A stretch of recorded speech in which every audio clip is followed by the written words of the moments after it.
Hello children, I am Nirmala Joshi and you are watching me on Akman Study Point. बेटा आज हम अपना third part करेंगे अपने रेस्पिरेशन वाले चैप्टर का. So let's start it. अभी तक हमने पढ़ा respiration in human beings. Now the turn is respiration in other animals. Human being की जो रेस्पिरेशन है बाय द लंग्स होते हैं और कुछ एनिमल्स भी होते हैं जिनकी रेस्पिरेशन बाय लंग्स होती है, लेकिन कुछ एनिमल्स ऐसे होते हैं जिनके लंग्स नहीं होते हैं. तो वो जो रेस्पायर करते हैं वो किस तरीके से करते हैं that we will discuss in this video. Okay, so now start it. Through air holes.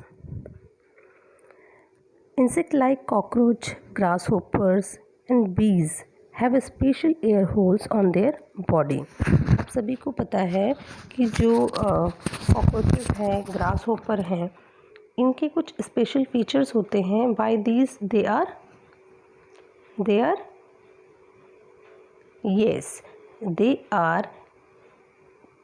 Trap the air body. Okay, तो वो जो स्पेशल एयर होल्स होते हैं on their body is called spiracles. And what is spiracles? अभी हम इस picture में देखेंगे बेटा कि स्पाइरेकल्स क्या होते हैं. Okay, the spiracles are connected to a network. वो एक नेटवर्क से कनेक्ट होते हैं ऑफ एयर ट्यूब. जो किसकी होती हैं? एयर ट्यूब्स की होती हैं. Inside the body of insect are called trachea. जो कि इंसेक्ट की बॉडी के अंदर होती है जिसको हम ट्रैकिया कहते हैं. The smaller branches of trachea are called tracheoles. और जो स्मॉलर ब्रांचेस यानी कि छोटी छोटी जो ब्रांचेस होती हैं ट्रैकिया की, उसे हम ट्रैक्यूल्स कहते हैं. That allow diffusion of respiratory gases to the cells and tissues. इसी से क्या होता है कि सब जगह जो गैसेस होती हैं और जो gases to cells and tissues, जितनी भी रेस्पायर गैसेस होती हैं वो सेल्स और टिश्यूज़ तक पहुंचती हैं. Air enters an insect body through these spiracles. और यहाँ ये जो स्पाइरेकल्स होते हैं ना, इन्हीं कॉकरोचेस या ग्रास होपर या फिर बीज के अंदर, इन्हीं के थ्रू जो एयर है वो इनके अंदर जाती है and they respire. Oxygen in this directly absorb by the body. जो ऑक्सीजन है वो डायरेक्टली यहाँ से एब्जॉर्ब की जाती है through simple diffusion and carbon dioxide is sent out through the spiracles. और इसी के थ्रू जो सारी प्रोसेसिंग होती है उसके थ्रू क्या होता है कि जो कार्बन डाइऑक्साइड है वो एक्सेल करते हैं और ऑक्सीजन को इनहेल करते हैं. इधर देखिए सभी, देखिए अभी आपने देखा कि उसका जो एक यहाँ पर यहाँ ये जो मिडल वाला पार्ट है ना, यहाँ पर जो स्पेस है, यहाँ पर जो स्पेस है, आप देख रहे होंगे कि यहाँ पर अलग अलग क्या बने हुए हैं, एरोज़ बने हुए हैं. तो ये जो स्पेस होता है ना बच्चे, ये जो स्पेस होता है, इसी स्पेस के थ्रू क्या होता है कि जो एयर है अंदर ट्रैप करती है.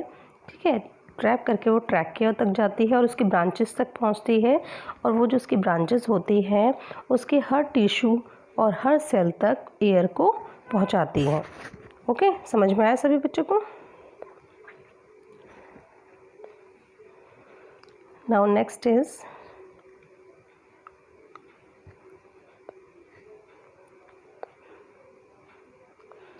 अब यहाँ पर अगर हम अर्थवॉर्म की बात करें बेटा, अर्थवॉर्म में आपने देखा होगा ना, स्टिकी सा उसकी जो बॉडी होती है थोड़ी सी स्टिकी सी होती है.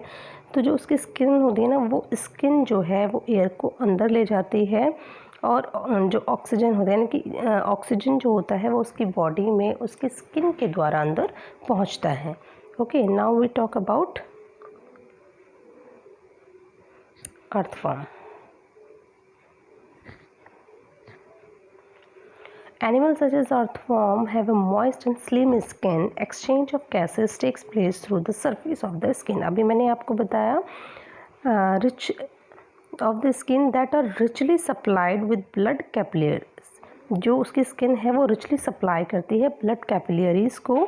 इन every segment of the body of the earthworm. Okay, these capillaries are connected to main blood vessels. यही जो capillaries होती हैं main blood vessels से क्या होती है, connected होती है.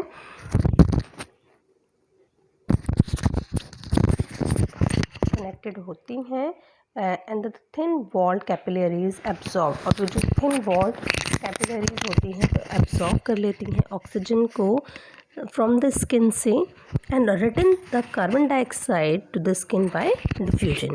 क्लियर. अभी मैंने आपको बताया था. अब we are talk about next through gills. अब यहाँ पर हम गिल्स की बात कर रहे हैं. गिल्स की बात अगर हो रही है तो इट मीन्स हम यहाँ पर एक्वेटिक जो एनिमल्स होते हैं उनकी बात कर रहे हैं, जिनमें जो सबसे ज़्यादा आप देखते हो वो होती हैं fishes. Have also a special organ called gills. And as you know, सभी बच्चों को पता है जो गिल्स हैं वो ऑक्सीजन कैसे लेती हैं, जो फिशेस हैं वो एयर कैसे लेती हैं, गिल्स के थ्रू लेती हैं, which are adapted to take up the oxygen dissolved in water. Okay, जो पानी में रहकर भी क्या करती हैं, ऑक्सीजन को डिज़ोल्व करती हैं. Each Gill consist of gill arc. जो ईच गिल होती है consist of each Gill arc which bears a double row of thin walled filament, gill filament, that are richly supplied with blood. देखिए यहाँ पर पिक्चर में कि ये क्या है, गिल आर्क हैं और ये डबल गिल फिलामेंट्स हैं. देख रहे हैं सभी, ये जो हैं वो क्या है, डबल गिल फिलामेंट्स हैं. बेटा आप अगर पानी के अंदर रहोगे तो क्या आप पानी के अंदर रहकर सांस ले सकते हो? Absolutely not. Water entering the mouth flows over the gills. Okay, the blood in the capillaries absorbed oxygen from water. अब जो blood of capillaries हैं फिश की, वो क्या करती हैं, एब्जॉर्ब कर लेती हैं ऑक्सीजन को and gives out carbon dioxide bye the process of diffusion. Okay, simple unicellular organisms like amoeba and paramecium. अब यहाँ पर अगर सिंपल यूनिसेल्युलर ऑर्गेनिज्म की बात करें हम, like amoeba and paramecium take in oxygen directly from water. वो क्या करते हैं, पानी से ऑक्सीजन डायरेक्टली लेते हैं and give out carbon dioxide through diffusion. Okay, go to the next. अब रेस्पिरेशन इन प्लांट्स. अब ये रेस्पिरेशन इन प्लांट से बेटा हमने अपने स्टार्टिंग वाले चैप्टर में भी किया था. ओके, एक बार फिर से रिपीट करते हैं इसे आज. Plant use atmospheric oxygen. जो प्लांट होती है एटमॉस्फेरिक ऑक्सीजन को यूज़ करती है to break down glucose the food manufactured. क्योंकि वो क्या कर रही है, glucose, break down glucose the food manufactured by the process of photosynthesis. Okay, and it is also done by the presence of carbon dioxide and water with release of energy. Clear. The majority of gases, जो भी majority होती है gases की in plants, takes place by simple diffusion process through small openings in the leaves. आप सभी को पता है कि जो लीव्स होती है उसमें स्मॉल ओपनिंग्स होती हैं, that is called stomata. Okay, stomata के थ्रू क्या होता है, जो स्टोमेटा को यहाँ पर कंपेयर किया गया है नोज से किया गया है. You have learned about stomata in your first chapter. Okay, अब यहाँ पर शुगर प्लस ऑक्सीजन है जो carbon dioxide plus water plus energy produce करता है. Roots of plants buried underground need constant supply of water. As you know कि जो roots होती हैं वो अंडरग्राउंड होती है और कांस्टेंट सप्लाई करती हैं एयर को. दिस इज़ बिकॉज, ऐसा क्यों होता है, क्योंकि जो लाइक अदर लिविंग सेल्स होती हैं, the root cells also need to respire. क्योंकि रूट सेल्स को भी क्या होती हैं, और सेल्स की तरह रेस्पायर की ज़रूरत होती है. Release carbon dioxide and energy. वो क्या करती है कि कार्बन डाइऑक्साइड रिलीज़ करती है and energy. You have noticed your school gardener using his trowel to loosen soil near roots of small herbaceous and shrubby plants. आपने अपने स्कूल में अगर देखा होगा कि जो गार्डनर होते हैं कई बार क्या करते हैं कि वो प्लांट्स की जो रूट होती है ना, उसके आसपास का जो एरिया होता है वहाँ पर जो सॉइल होती है वो थोड़ी सी लूज़ कर देते हैं। क्यों? क्योंकि उससे जब हम वाटरिंग करेंगे तो वो क्या होगी कि एयर अंदर, आपको पता है कि जब वाटर होता है वाटर में भी ऑक्सीजन होता है, तो वो क्या करेगी, ऑक्सीजन को वहाँ से ट्रैप करेगी। Losing the soil creates टिनी air spaces around the soil particles. अब यहाँ पर क्या होगी, सॉइल पार्टिकल्स में टिनी एरियाज हो जाते हैं। So plants root hairs can easily take oxygen trap between the soil particles.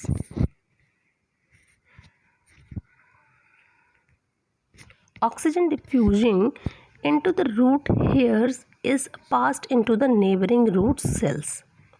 ठीक है, carbon dioxide is diffused out in the soil. जो कार्बन डाइऑक्साइड है is also diffused in the soil. Thus the plant first is all living cells of root, की जितने भी living cells होते हैं root की, stem, leaf, take oxygen independently, स्वतंत्र रूप से वो क्या लेती हैं, ऑक्सीजन लेती है and give outs carbon dioxide. Respiration occurs at a much slower rate as compare to animals. यहाँ पर जो रेस्पिरेशन होता है उसका जो एक रेट हम कहें वो बिल्कुल स्लो होता है एज़ कम्पेयर टू एनिमल्स। अगर हम उसकी जो कंपैरिजन है वो एनिमल से करें तो प्लांट्स में जो रेस्पिरेशन होता है एज़ कम्पेयर टू लेस।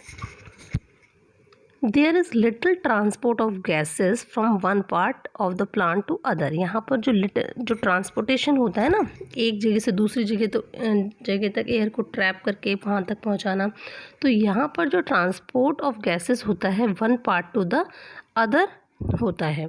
ठीक है, यानी कि एक पार्ट से दूसरे पार्ट तक उस चीज़ को एयर पहुँचाना। Now awareness.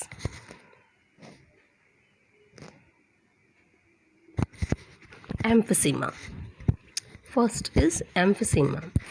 This is caused by the gradual breakdown. ये होता है gradual, लगातार जब breakdown होती हैं thin walls alveoli की gradually the air spaces becomes smaller. यहाँ पर क्या होता है कि जो air spaces होते हैं वो छोटे यानी कि कम होते जाते हैं and the total surface area of the gaseous exchange decrease. और जो टोटल एरिया होता है जहाँ पर कि गैसेस एक्सचेंज की जाती हैं वो एरिया घटता जाता है।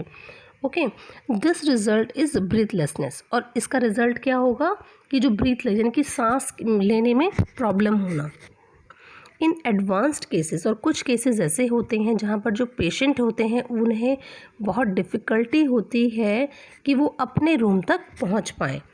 Okay, the lungs also loose elasticity. यहाँ पर जो लंग्स होते हैं लॉस कर देते हैं इलास्टिसिटी। जो इलास्टिसिटी होती है लंग्स की, एक बार वो क्या करती है, कॉन्ट्रैक्ट होती है, फिर उसके बाद वापस से अपनी शेप में आ जाती है, so that it becomes difficult to even to exhale air. तो इस तरीके से जो यहाँ पर इलास्टिसिटी कम होने की वजह से एक्सेल नहीं कर पाते, जो कार्बन डाइऑक्साइड है पूरी शरीर से नहीं बाहर जा पाती।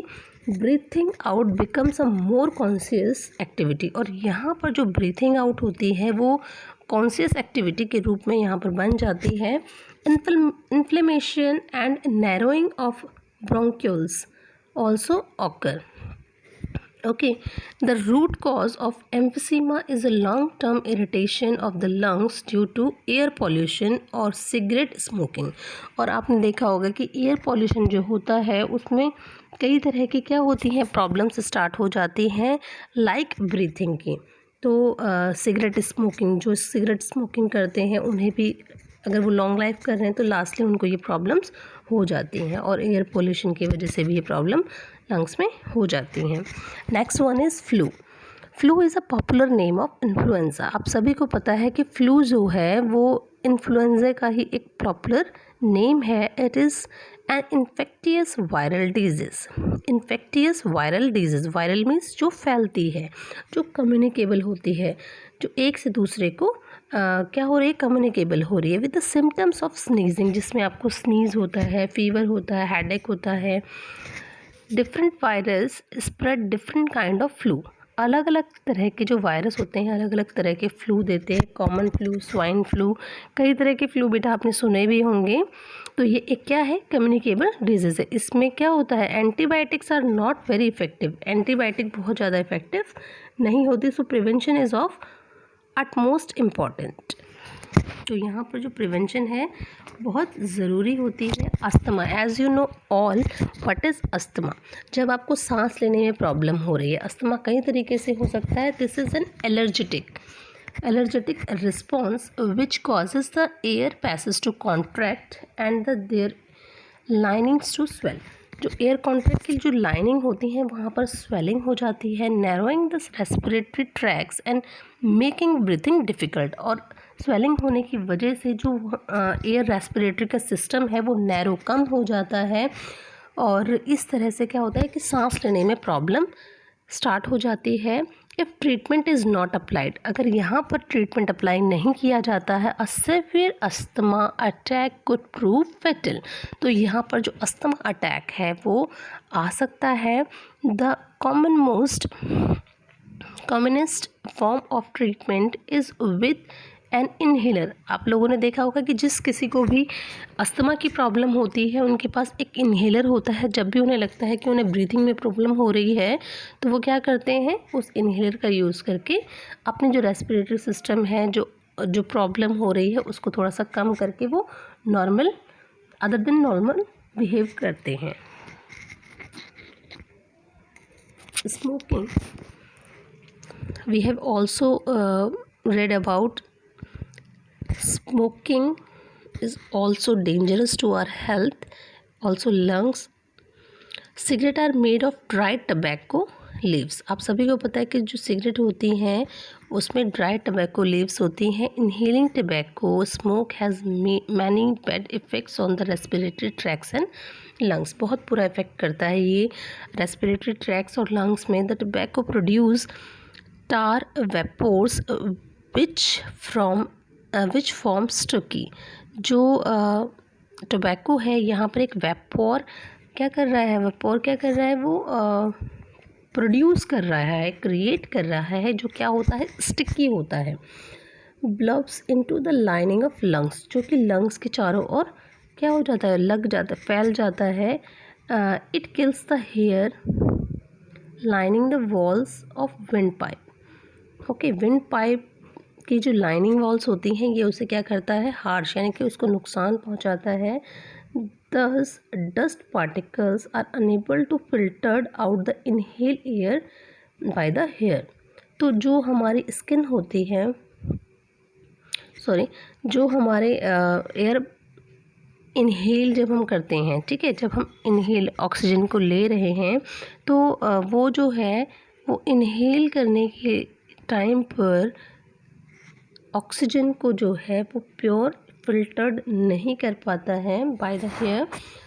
दे find their way into lungs damaging the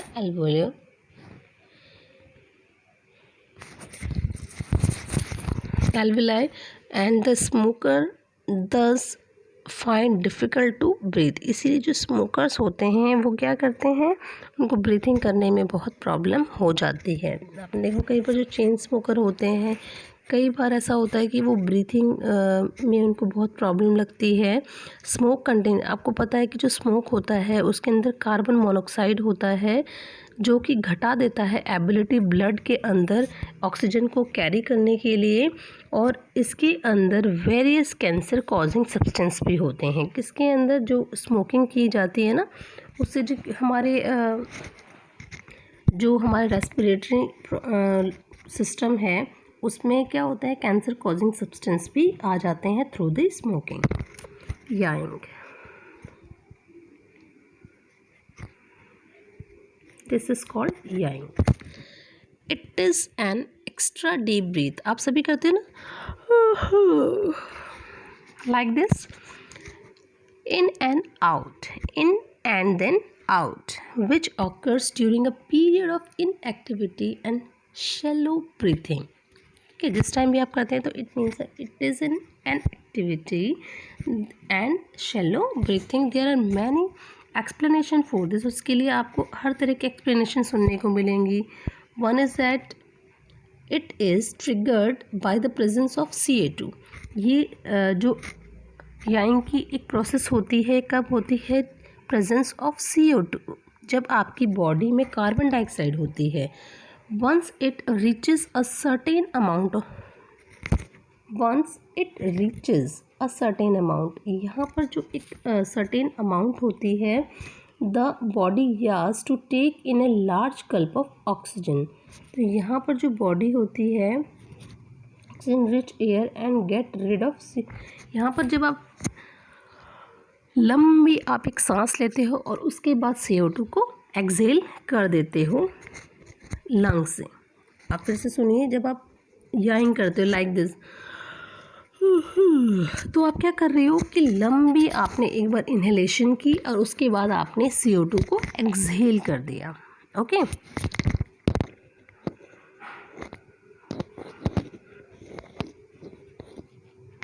last topic is sneezing. This is a natural reflex action. सभी को पता है, जब आप स्नीज करते हो, it is a natural reflex action that gets rid of dust irritating items. जब कई बार आपकी नाक में कोई इरिटेटिंग आइटम्स क्या करती है, परेशान करते हो, आप करते हो ना अच्छी, विच में ब्लॉक आवर रेस्पिरेटरी ट्रैक. इससे क्या होता है, कभी भी आपको बोला जाता है बेटा कि जब आपको छींक आ रही हो तो आपको रोकनी नहीं चाहिए. क्यों? विच में block our respiratory tract. It involves a deep breath also, then closing the mouth. Okay. The abdominal muscles press on the lungs. जो एब्डोमिनल मसल्स होती हैं वो प्रेस करती हैं लंग्स को and force the air up the windpipe. Okay, now your chapter has been completed. So thanks for watching.